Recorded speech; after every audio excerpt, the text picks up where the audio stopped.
What did you want to do when you left Summerhill? I wanted to own a Citroen 2CV and have a pair of red kickers and be trendy and popular. That's what I wanted. He has half won his bet. His kickers may not be red, but he does drive a 2CV. After his exams, he was unemployed for a while, hit by the recession. But shortly afterwards, he found a job as a technician in the physics laboratory of a well-known school in Manchester. Do Summerhill children manage to adapt better to crisis situations? I mean, if a crisis comes up at Summerhill, you don't have adults take over. You deal with it yourself. And, you know, again, it's a learning thing. The more you deal with things yourself, the more you're capable of dealing with them in the future. It's like riding a bike.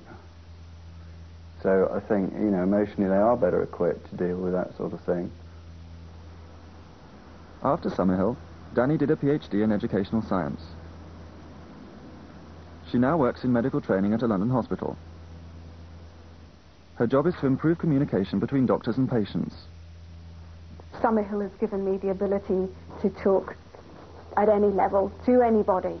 I'm not afraid. They are merely people, and I'm merely a person, and we're going to have a conversation.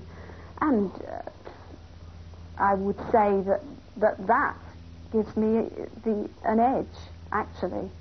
Not the ideas I have, not what I want to say, but the fact that I'm unafraid to say it. As well as his passion for music and comic strips, Albert publishes books on A.S. Neil. In association with other teachers, he has opened an archive devoted to alternative education worldwide.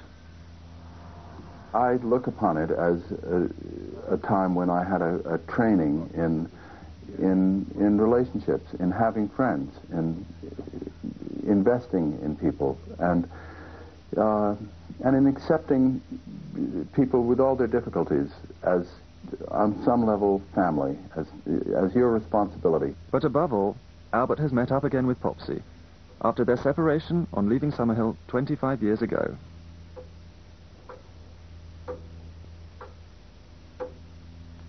In the interim, Popsy had bought a farm, wanting to live a simple life.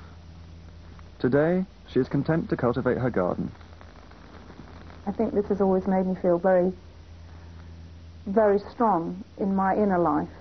I mean, I think I probably have felt at a disadvantage in terms of education and worldly things, going out, getting jobs.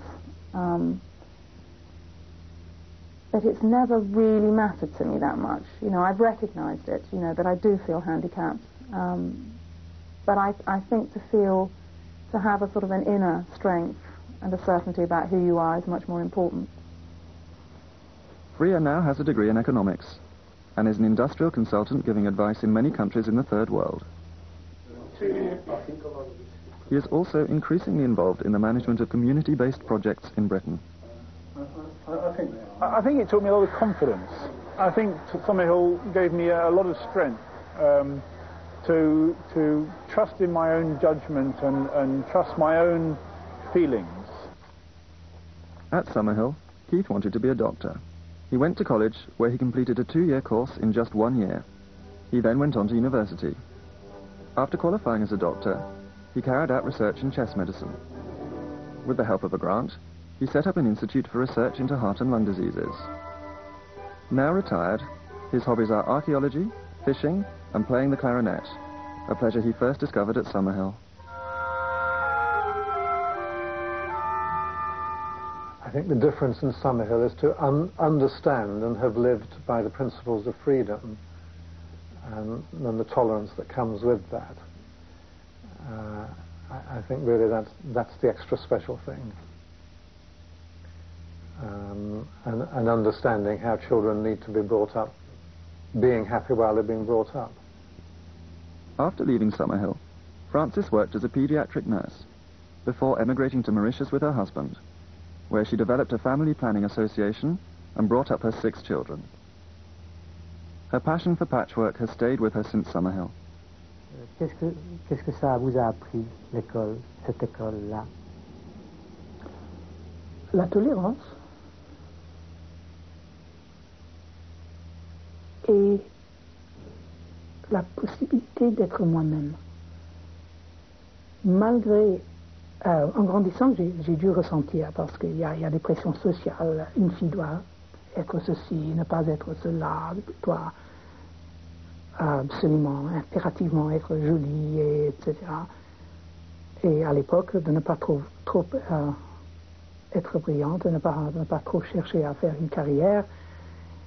Mais malgré ça, je ne dépends pas de l'opinion des autres. Je peux être moi-même, s'ils désapprouvent, tant pis. After attending art school, John started producing comics and children's books. Today his work is published in Britain and abroad, and he is one of the leading figures in the world of comics. It's always been considered that people who went to Summerhill lived in this strange kind of detached paradise away from society, and how on earth would they fit into normal life when they left. It didn't worry me at all. What did Summerhill bring you? Well, I was happy. I was very happy for 5 years or whatever. Interior decorator, antique dealer and designer, Léonard, the little Frenchman, enjoys recognition and appreciation in Britain. Back in his native Provence, he indulges his love of painting. Quand je suis allé à Saint-Méhil, j'étais hésitant, je n'avais pas confiance en moi et j'en suis sorti d'une pièce. Oui, d'une pièce. En résumé, c'est ce que Summerhill t'a appris. Mais on ne peut pas dire que j'ai appris quelque chose dans ce sens-là. C'est un changement qui s'est passé profond. C'est pas appris, c'est vécu. Now, I remember the station here once. A little boy called Philip. Remember Philip? He was screaming because he didn't want to go back home. He was terrified of going home to his mum and dad.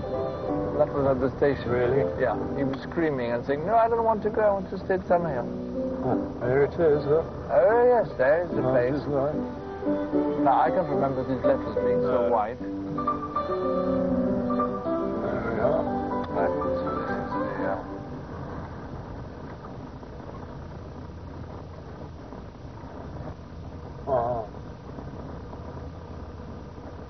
I wonder if in 100 years, John, the kids will still be on their bikes.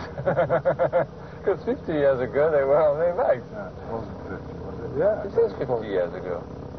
51? God. 97, it's 48 years ago. Yeah, yeah. Okay, I think we can get out now.